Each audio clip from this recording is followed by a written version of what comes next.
ఉమ్మడి నెల్లూరు జిల్లా నాయుడుపేటలో ఆడి కృత్తిక మహోత్సవం ఘనంగా జరిగింది. ఇక బ్రాహ్మణ వీధిలో ఉన్న శ్రీ వల్లి దేవసేన సమేత శ్రీ షణ్ముఖ సుబ్రహ్మణ్యేశ్వర స్వామి ఆలయంలో వైభవంగా నిర్వహించారు. ఆలయ వ్యవస్థాపకులు చెదలవాడ మోహనకృష్ణ శర్మ ఆధ్వర్యంలో వేడుకలను ఘనంగా నిర్వహించారు.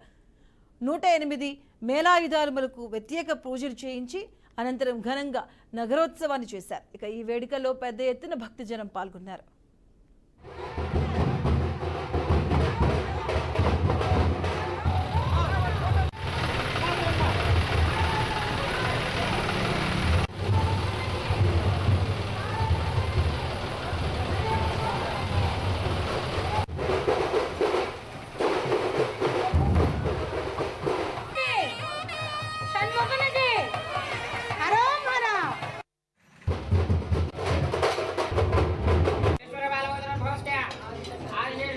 ఆదిశేష